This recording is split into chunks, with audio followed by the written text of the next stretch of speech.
Hi everybody, I want to do another video called Begin Studies in Greek and Hebrew.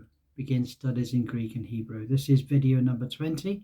We call it E, Begin Studies in Greek and Hebrew. Now the Bible was not written in English and it wasn't written in King James the First English. It wasn't written in that English at all. It wasn't written in French. It wasn't written in Spanish. It wasn't even written in Latin. Now, this may sound very strange to most people, but Christian pastor needs to really understand this and begin to study the original languages. Now, I'm not suggesting that you begin this at the very beginning. At the very beginning of your ministry, while you're studying, it's going to be important to study in English. I mean, when I was very young, I had this particular little book with me. It's quite a young man. It's called the Interlinear Greek English New Testament, and I used to look at that and wonder what it all meant, and I couldn't really read it properly, but I was beginning to appreciate the fact that Greek was important. And I also managed to find myself a copy of an interlinear Hebrew, which is on my shelf behind me. I began to realize that when you looked up these individual words, there was far more rich meaning to words than what we would have in English. However, at that particular time, I didn't understand the Bible, couldn't understand it enough.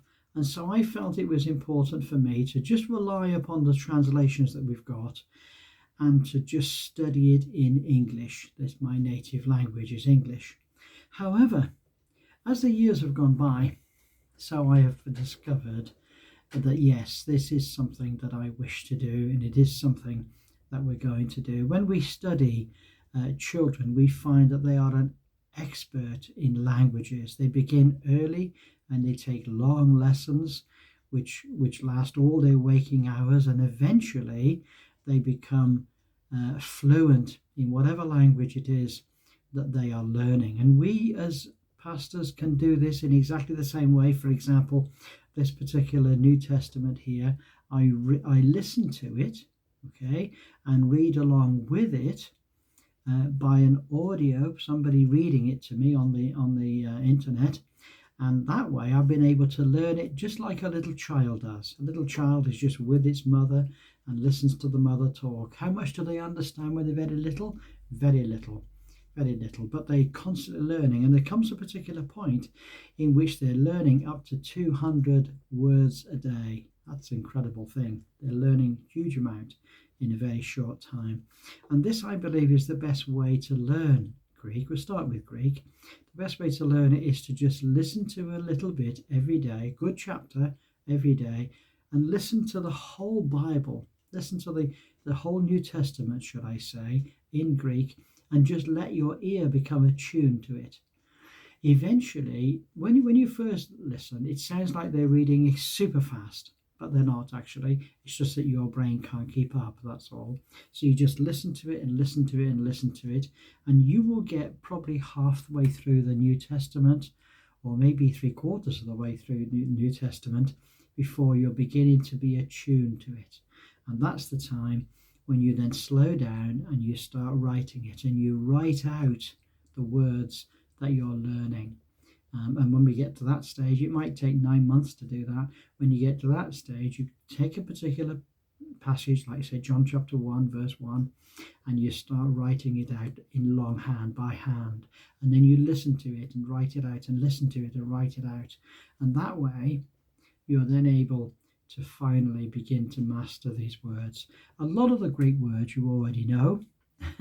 Anthropology, anthropos, is the study of man. There are so many words that are actually in the English language. And for those of you where English language is not your first language, may I suggest that you stick into the English. Get into the English first. Become fluent in English. And the reason for that is because, in my opinion, all the great study books are written in English. So all the great concordances, all the dictionaries are all English based, English and Greek. So you need to get into the English. You already have some English, but get into the English and master it really well so that you will then be prepared to then move over into the Greek at a later time. So to learn the first, it takes children between 2 to 16 years of age to become completely fluent in English, which is about 14 years of study, to learn their first language. Okay, yet often Hebrew and Greek students take a few classes and think that they've mastered the language. I took a seminar on it. I did 2 hours, and I understand Greek now. No. This is something that takes a lifetime.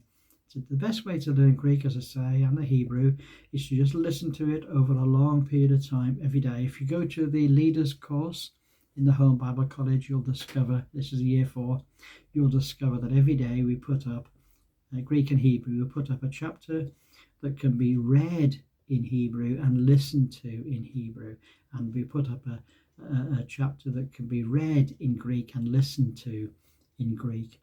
And this is the way we do it. It's a lifelong habit, and it's an enjoyment. And the final step is to be able to then write Greek. Of course, some of these stages will overlap somewhat.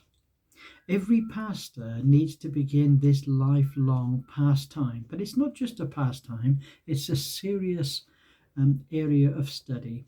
And it's a really wonderful thing when a group of pastors who all have a similar level and ability meet together for Bible study, and they study the Greek New Testament. That's a particular blessing, something to look forward to in the future. Of course, it's exactly the study of Greek and Hebrew is not designed to make you feel clever. It's designed to make you feel informed.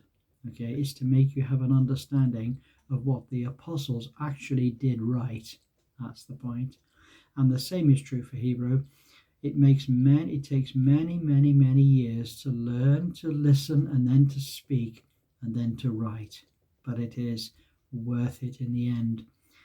In Acts chapter 22, verse 2, it says, "And when they heard that he was addressing them in the Hebrew language, they became even more quiet." Why was that? Because he was speaking to Hebrews, and he was able to speak to them in their own language. And there's no reason at all why a pastor should not be able to converse with Jews, or even converse in preaching, using the text of the original language. That has a certain amount of gravity, a certain amount of authority. In Acts chapter 26, verse 14, it says, "And all of us, having fallen down to the ground, I heard a voice speaking to me in the Hebrew language, 'Saul, Saul, why are you persecuting me? It is hard for you to kick against the goads.'" Now, this Hebrew is the language that God speaks. Greek is the language that the apostles spoke when they were doing their evangelism in the first century. Now, we need to really master these languages to be able to fully appreciate all that God says and all that the early apostles said. It's very, very important. So the first question is, have you, as pastors, begun some studies in Greek or Hebrew, or maybe both? Secondly, how did your studies go? Did you persevere, or did you just give up? Did you say, too difficult? No. We need to just quietly persevere. Thirdly, are you able to listen to Greek or Hebrew being read? Now, for me, I would say much easier to listen to the Greek at the moment. I studied that earlier. Not so much the Hebrew, but the Hebrew is coming. I'm becoming attuned. I keep this ear for the Greek and this one for the Hebrew, and both of them are doing very well. Can you speak Greek or Hebrew? That's the next stage. Now, I'm sort of getting there, but I'm not there yet fully. So this is a long journey for me. I'm a slow learner, as you can see. And then lastly, can you read and write Greek or Hebrew? Now, there are people that can do this. It may not be you, and it may not be just yet, but that's something to aim for. That's something that is an aspiration, something that you can learn to do, to learn to read and to write and to speak Greek and Hebrew. Well, there we are. There's another challenge. We've got challenge after challenge after challenge. There is so much to being a pastor, so much that you can aspire to in your long life. So we look forward to talking to you at the next video. Have a great day. Bye for now.